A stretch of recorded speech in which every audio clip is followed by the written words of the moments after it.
पहला सवाल अभय दुबे जी आपसे, क्योंकि मैंने प्रधानमंत्री जी की स्टेटमेंट से खत्म किया है, इसीलिए मैं सबसे पहले जानना चाहता हूं। प्रधानमंत्री ने यहाँ साफ कर दिया, मत पड़ो इस चक्कर में, कोई नहीं है टक्कर में। अब 2024 में क्या करेंगे आप? वो तो कह चुके हैं कि अब 2028 में अविश्वास प्रस्ताव लेंगे। टाइमर। दीपक जी, मुझे बस यही एक बात बहुत आज अखरने वाली थी। मुझे उम्मीद कि मेरे देश के प्रधानमंत्री जी वर्तमान की मणिपुर की चर्चा पर बात करेंगे, उसमें भविष्य का हम सब लोगों को कोई रास्ता दिखाएंगे, मगर सिर्फ उन्होंने इतिहास से प्रतिशोध लिया। उससे भी बड़ा दुख मुझे जब हुआ जब उन्होंने अपने भाषण की शुरुआत में कहा कि मेरे लिए अविश्वास का प्रस्ताव सौभाग्य लेकर आया है, क्योंकि 18 में भी एक बार अविश्वास का प्रस्ताव आया था और मेरी सरकार बनी थी। प्रधानमंत्री जी, मणिपुर में निर्वस्त्र करके घुमाई गई देश की बेटियां सौभाग्य का विषय आपके लिए हो सकती है? स्वतंत्रता संग्राम सेनानी की पत्नी को जिंदा सबके सामने जला दिया, यह सौभाग्य का विषय आपके लिए हो सकता है? एक सैनिक की पत्नी थी जो निर्वस्त्र करके घुमाई गई, यह सौभाग्य का विषय नहीं हो सकता है। 4000 ऑटोमेटिक वेपन्स लूटे गए, यह सौभाग्य का विषय नहीं हो सकता। प्रधानमंत्री जी, आपके राज्य मंत्री, केंद्रीय राज्य मंत्री कहते रहे कि मेरा घर जला दिया जाएगा, उनका घर आग के हवाले कर दिया, यह सौभाग्य का विषय नहीं था। प्रधानमंत्री जी, आपके एमएलए दिल्ली के दरवाजे पर आए और कहा प्रधानमंत्री जी हमारी गुहार सुन लीजिए, आपने मिलने तक का वक्त नहीं दिया। प्रधानमंत्री जी, यह सौभाग्य का विषय न देश के लिए था, न मणिपुर के लिए था।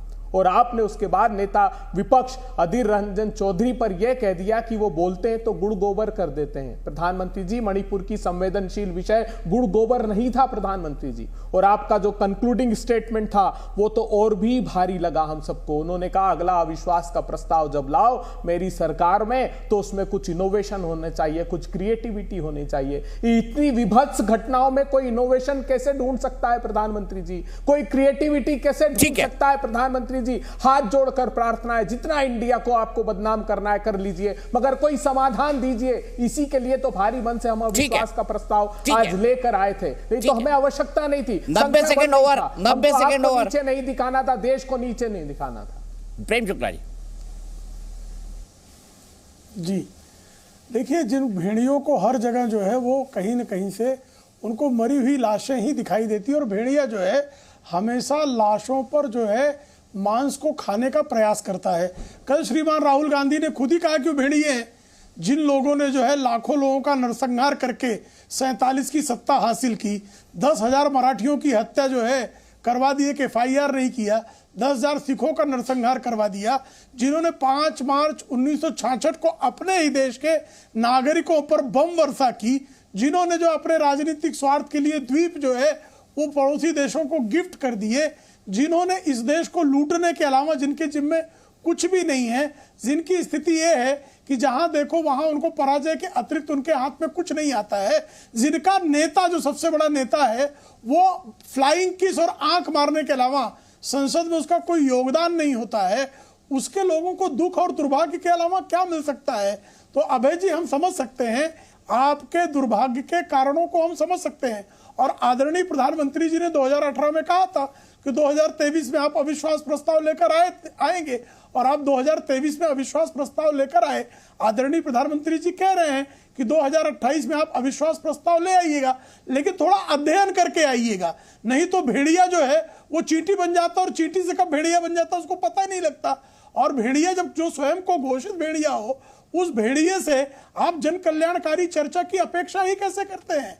वो भेड़िया हमेशा जो है कहाँ रक्त पीऊं मैं, कहाँ मांस नोचूं मैं, इसी के चक्कर में रहता है।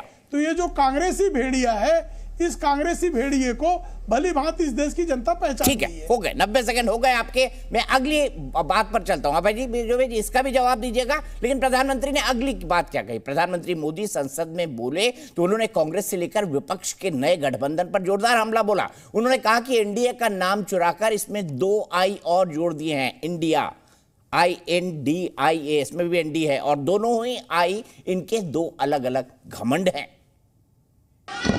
इनकी मुसीबत ऐसी है कि खुद को जिंदा रखने के लिए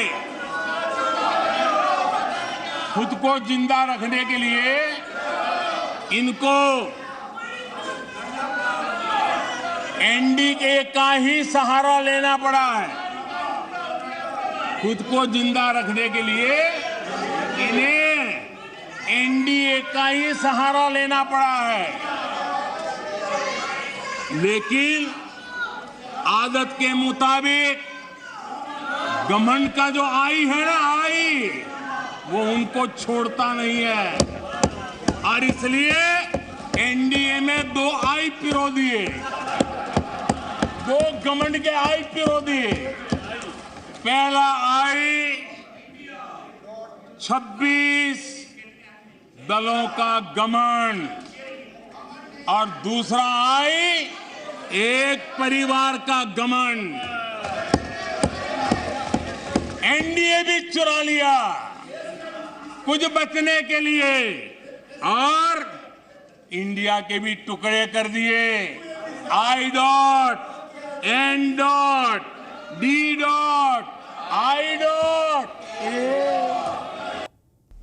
चुनाव 3 चीजों पर लड़े जाते हैं, नारे, नखरे और नाटक। नाटक चलता है, नारे भी चलते हैं, नखरे भी चलते हैं, देखता है हर आदमी, परखता है। अभय दुबे जी, मैं आपसे जानना चाहूंगा, अब आपको इंडिया कम लोग कहेंगे, घमंडिया ज्यादा लोग कहेंगे? देखिए, जाकी रही भावना जैसी, प्रभु मुहूर्त देखी तीन तैसी। प्रधानमंत्री जी आतंकी संगठनों से प्रेरणा लेकर इंडिया बताते हैं, प्रधानमंत्री जी ईस्ट इंडिया कंपनी से प्रेरणा लेकर इंडिया बताते हैं, लेकिन हमने जो नेशनल डिस्ट्रक्टिव अलायंस है, नेशनल डिवाइसिव अलायंस है एनडीए, उसमें कुछ जोड़ने की कोशिश की है प्रधानमंत्री जी, क्योंकि हम ठीक करना चाहते हैं। उसमें सद्भाव, सदाशयता, संयम, सदाचार, समृद्धि, भारत की प्रगति जोड़ देना चाहते हैं और उसी से इंडिया बनता है। प्रधानमंत्री जी, आपने अपनी नाकामियों पर पर्दा डालने के लिए भारतीय जनता पार्टी ने क्या कर रही है देश के साथ, मणिपुर को एक तरफ हिंसा की आग में झोंक दिया, हरियाणा को हिंसा की आग में झोंक दिया, गुजरात हिंसा की आग में झोंका गया, राजस्थान हिंसा की आग में झोंका गया, वेस्ट बंगाल हिंसा की आग में झोंका गया, लेकिन आपने एक शब्द नहीं बोला। वडोदरा का राहुल वंजारावास का 3 दिन तक गुहार लगाता रहा कि मेरे घर पर लगातार पेट्रोल बम मारे जा रहे हैं प्रधानमंत्री जी, हम 50 परिवार पलायन कर रहे हैं, लेकिन आपका दिल नहीं पसीजा कि आप एक ट्वीट भी करते। कश्मीर का भी यही हाल है। अभी पिछली 5 तारीख को 5 जवान शहीद हुए, उसके पहले 20 अप्रैल को 3 जवान शहीद हुए, मई में 5 जवान शहीद हुए, रजनी बाला की टारगेटेड किलिंग गई, राहुल भट्ट की हत्या कर दी गई। वहां एक के बाद एक माखनलाल विंद्रू जो 90 के दशक में भी घाटी छोड़कर नहीं गए थे, वहां उनकी हत्या की, लेकिन आपका दिल नहीं पसीजा, आपने नहीं बोला। आप इतिहास से प्रतिशोध लेते रहे, आप और आपके मंत्री, और कश्मीर पर भी ये बताते रहे, लेकिन इतिहास साक्षी है, चाहे वो सिंहपुरा का नरसंहार हो, चाहे नदी मार्ग का नरसंहार हो, चाहे अमरनाथ यात्रा पर 2 हमला हो, चाहे रघुनाथ मंदिर का हमला हो, चाहे 90 के दशक का पंडितों का पलायन हो, सब आपके सरकार के समय हुआ है। प्रधानमंत्री, ठीक है, प्रेम शुक्ला जी, प्रेम शुक्ला जी, लेना चाहते हैं। क्या प्रधानमंत्री जब घमंडिया कह रहे हैं तो ये प्रधानमंत्री का अहंकार नहीं बोल रहा है? अगर ये सवाल अभय दुबे जी पूछते हैं तो इसमें गलत क्या है?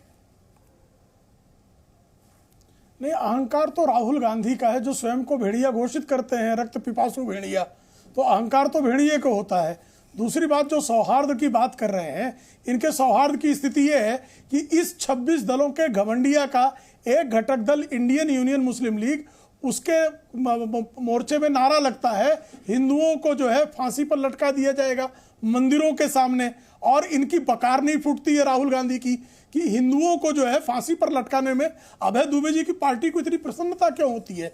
दूसरा, आज स्वयं जिसका जिक्र आदरणीय प्रधानमंत्री जी ने किया, तमिलनाडु में इनकी एक घटक दल का मंत्री कहता है कि तमिलनाडु भारत का जो है अंग नहीं है। तमिलनाडु जिसने इस देश को तमाम देश प्रेमी दिए हैं, इस राष्ट्र पर समर्पित करने वाले सेनानी दिए हैं, उस तमिलनाडु में जो इनका घमंडिया का घटक दल है वो कहता है कि तमिलनाडु भारत का अंग नहीं है। तीसरा, इनका एक अन्य जो है घटक दल, वो हिंदुओं के देवी देवताओं का अपमान करता है और उस पर इनकी बकार तक नहीं फूटती है। तो इनकी, इसको क्या कहा जाए बताइए? ये सौहार्द है कि हिंदुओं को जो है फांसी पर लटका दिया जाएगा? ये राहुल गांधी के साथी केरल में जिनका समर्थन लेकर चुनाव लड़ते हैं, वायनाड में मोहब्बत की दुकान वाले, उनमें नफरत की पकवान इतनी ज्यादा परोस दी गई है उस दुकान से कि वो हिंदुओं को जो है मंदिरों के सामने फांसी पर लटकाने की बात करेंगे। हिंदू देवी देवताओं का अपमान जो है इनका एक दूसरा मुस्लिम घटक दल करेगा, और तीसरा घटक दल इनसे कहेगा कि तमिलनाडु भारत का अंग नहीं है।